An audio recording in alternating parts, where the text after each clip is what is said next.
Pemirsa, tidak butuh waktu lama bagi Jenderal Andika Perkasa untuk meyakinkan anggota Komisi 1 DPR RI. Dalam rapat yang terbilang cepat, Komisi 1 DPR RI menyetujui Andika Perkasa sebagai Panglima TNI menggantikan Marsikal Hadi Cahyanto. Setelah mendengarkan visi dan misi dan dilakukan rapat tertutup antara anggota Komisi 1 DPR RI dan calon Panglima, akhirnya DPR menyetujui Andika Perkasa sebagai Panglima TNI. Sikap Komisi 1 disampaikan langsung oleh Ketua Komisi 1 DPR RI Mutia Hafid. Tidak butuh waktu lama bagi Jenderal Andika meyakinkan para anggota Dewan. Setelah rapat tertutup, ucapan selamat pun langsung disampaikan para wakil rakyat kepada Jenderal Andika. Sementara itu, Jenderal Andika Perkasa siap melaksanakan tugas sebagai Panglima TNI dengan sebaik mungkin. Hal itu disampaikan sesaat setelah Komisi 1 DPR RI menyetujui dirinya sebagai calon Panglima TNI. Ucapan terima kasih sebesar-besarnya kepada Komisi 1 DPR RI siang ini yang sudah menyetujui, dan saya siap untuk menunggu tahapan berikutnya di DPR RI. Dan terima kasih untuk semua rekan-rekan media yang sudah tadi memberikan dukungan kepada saya sejak pagi. Terima kasih banyak semuanya. Ya. Pak Andika sedikit komitmennya, Pak. Hah? Apanya, Mbak? Komitmen yang nantinya akan dibawa tadi kan tertutup tuh. Kira-kira yang bisa disampaikan kepada publik apa Pak komitmennya? Oh iya, pokoknya ya kita berusaha lebih baik. Komisi 1 DPR RI menyetujui Andika Perkasa sebagai Panglima TNI. Tidak butuh waktu panjang bagi para wakil rakyat itu untuk setuju dengan calon tunggal pilihan Presiden Joko Widodo. Untuk membahasnya sudah bersama kami Pak Syarif Hasan dan juga Dave Laksono, anggota Komisi 1 DPR RI. Selamat sore. Selamat sore, Mas. Selamat sore. Ya. Gimana kabarnya, Mas? Baik. Ini habis rapat, Mas Dev dan Pak Syarif. Kita langsung saja berbincang soal hasil rapatnya ya. Tapi yang menarik adalah kenapa Komisi 1 begitu cepat ya, yakin dan menyetujui. Ini mungkin ke Pak Syarif terlebih dahulu. Ya. Pertama karena memang selama ini para anggota Komisi ke-1 itu bisa mengikuti jejak rekam Kepala Staf Andika. Dan juga bagaimana membandingkan dengan kepala staf yang lain. Semuanya kepala staf ini bagus, tapi Andika ini memiliki nilai yang sedikit lebih. Salah satunya adalah kepedulian terhadap prajurit-prajurit TNI Angkatan Darat. Dan yang kedua, pada saat penyampaian visi misinya itu sangat sederhana sekali dan betul-betul realistis. Jadi tidak seperti biasanya visi misi itu berlembar-lembar. Ini hanya beberapa lembar, 2-3 lembar cukup. Jadi apa yang disampaikan itu betul-betul yang realistis dan mengetahui apa keunggulan dan apa kelemahan. Sehingga beliau dengan gamblangnya mengatakan tugas-tugasnya yang ke depan itu sudah sangat terstruktur. Ada beberapa tugas yang utama yang ke depan. Salah satunya yang paling utama adalah menyangkut kesejahteraan prajurit. Baik. Nah yang kedua menyangkut tentang alutsista juga disinggung. Yang ketiga menyangkut masalah struktur pengorganisasian organisasi di lingkungan TNI, reformasinya, dan ketiga peningkatan kapasitas sumber daya manusianya. Baik. Jadi sangat praktis sekali. Nah, begitupun juga pada saat menjawab pertanyaan para anggota Komisi 1, antara lain menyangkut masalah Papua yang paling menarik perhatian Andika itu menyangkut masalah Papua. Ya. Di situ dia mengatakan bahwa dia akan fokus bagaimana menangani masalah Papua dan diperlukan satu strategi tambahan bagaimana agar Papua ini bisa dapat selesai. Baik. Yang salah satu kasus tambahan adalah bagaimana agar meningkatkan komunikasi dan kerjasama dengan negara-negara lain. Nah ini juga yang perlu untuk dibina sehingga penyelesaiannya itu bisa secara komprehensif.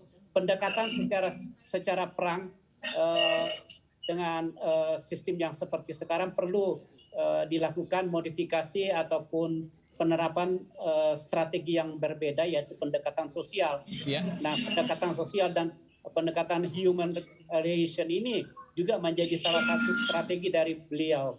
Nah, Baik. diharapkan dengan kondisi semua ini, negara-negara tetangga itu bisa mendukung, kemudian pemerintah juga secara kondisif memberlakukan strategi tambahan tersebut, maka persoalan teroris di Papua ini bisa diselesaikan.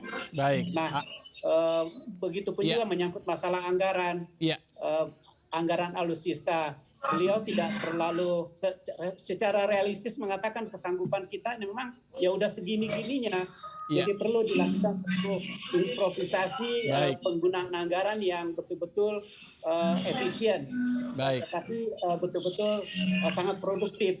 Nah, dari sasaran, dari pemaparan beliau itu kelihatannya Komisi 1 memiliki satu komitmen, satu kesimpulan bahwa memang apa yang disampaikan oleh visi misi oleh Pak Andika ini sudah sesuai dengan ekspektasi rakyat, Baik. ekspektasi para anggota, dan Iya. ekspektasi harapan rakyat semuanya. Artinya Jadi calon dengan- yang diajukan oleh Presiden memang sudah juga merupakan Ya, calon jadi calon idola yang dari diajukan Komisi oleh- 1 begitu kan. Di luar itu juga visi misinya. Apakah demikian, Mas Dev? Ya, yang tadi dikatakan sih benar oleh Pak Syarif. Memang Pak Andika itu kan yang pertama kita melihat bahwa masa jabatannya itu tidak terlalu 400 panjang, hari. Iya. kurang lebih 400 hari. Walaupun ada banyak cerita atau informasi akan ada rencana untuk dirubah masa dinas untuk perwira TNI sampai dengan umur 60 tahun. Tapi kan kita belum tahu. Sekarang kita melihat pada undang-undang yang sekarang berlaku saja. Oke. Nah, tapi dengan masa waktu yang singkat ini, beliau memaparkan secara realistis dan juga secara tepat ya tentang capaian-capaian yang ingin dia kerjakan selama menjabat sebagai panglima nanti ini. Dan selama ini juga beliau sejak menjabat dari mulai dari Pas Pampres sampai Pangkostrat sampai dengan sebagai Kasat, hubungan komunikasi dengan DPR juga sangat baik. Kami tahu persis bagaimana kinerjanya beliau, kita tahu persis bagaimana dia itu melaksanakan tugasnya seperti apa, dan sudah tidak ada keraguan lagi bahwa beliau itu adalah pilihan terbaik dari Presiden untuk menjabat posisi sebagai Panglima TNI. Dan juga kita harapkan PR-PR yang masih tersisa, baik itu situasi di Papua, kesejahteraan prajurit, modernisasi alutsista, dan ini dapat segera dijalankan dengan segera. Dan juga karena memang beliau itu memiliki visi yang luas, beliau itu sempat menyampaikan bahwa tentang pengembangan teknologi-teknologi terkini, karena kita sekarang sudah masuk di era digital 4.0, internet 5.0, bahkan terlagi sudah masuk 6G. Beliau memahami bahwa dengan situasi teknologi hari ini, kita tanpa perlu membelikan peralatan-peralatan yang mahal, yang besar, kita bisa memanfaatkan teknologi yang ada untuk melakukan pengamanan dan juga menjaga kedaulatan kita. Karena mengingat juga ada situasi konflik, bukan hanya konflik di Papua, juga di Laut Cina Selatan, di Selat Malaka, lalu juga menjaga perairan kita dari invasi-invasi lain, apakah itu pencurian ikan, penyelundupan.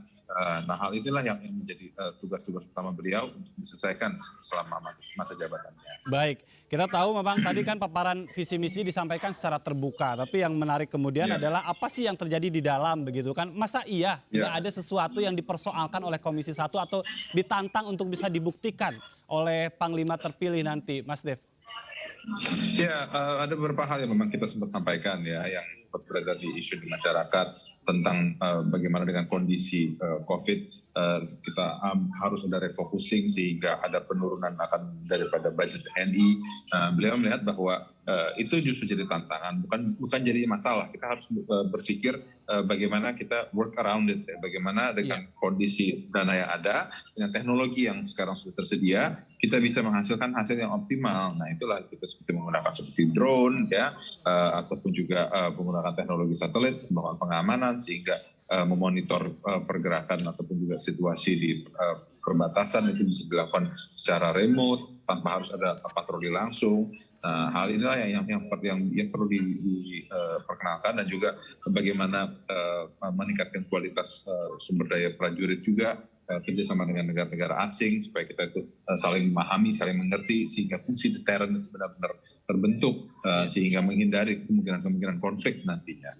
Baik, ini ada 400 hari dan tentu dengan tantangan yang dihadapi, apakah mampu itu bisa direalisasikan, tapi nanti kita akan bahas itu. Tahan dulu Pak Syarif dan Mas Dev, kita akan break terlebih dahulu, tetaplah bersama kami MNC News akan segera kembali.